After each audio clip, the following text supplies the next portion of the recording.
ফতুল্লা মাঠটা দেখে আসলাম, আমি খুব আমার কান্না পাচ্ছিল। আমাদের জেনারেশনটা নারায়ণগঞ্জ ছিল একটা অন্যতম পারফর্মিং সিটি, পারফর্মিং শহর। আজকে যখন এখানে আসলাম, আসার পরে যখন দেখলাম যে ক্রিকেটের যে পপুলারিটি এখানে, ক্রিকেটের যে চাহিদা এখানে, এই আজকের এই ভাদ্র মাসের রোদে দেখেন কত মানুষ আপনারা এসছেন আজকের এই অনুষ্ঠানে ক্রিকেটকে ফলো করে।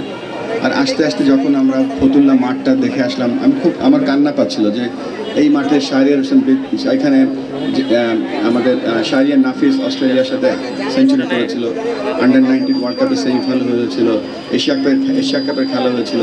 সেই মাঠটার অবস্থা অত্যন্ত করুণ। এবং আপনারা জানেন যে ক্রিকেট খেলার জন্য সবথেকে বড় যে ইনগ্রিডিয়েন্টসটা দরকার খেলোয়াড়দের পাশাপাশি হচ্ছে ফেসিলিটি।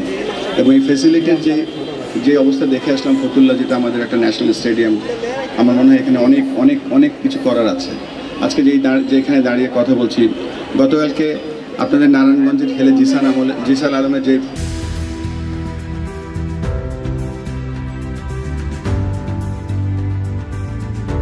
একটা অর্ধশত রান দেখলাম কালকে টপ এন্ড T20-তে।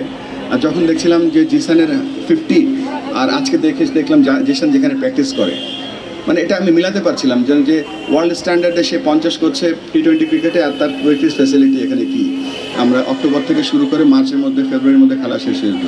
এখন 12 মাস ক্রিকেট খেলা হয়, এবং 12 মাস ক্রিকেট খেলার জন্য মাঠটা যেন উপযোগী থাকে সেই চেষ্টা আমরা করবো। এবং এই রিপোর্টটা আমরা আমাদের যে cricket grounds and facility department আছে সেখানে আমরা গিয়ে বলবো।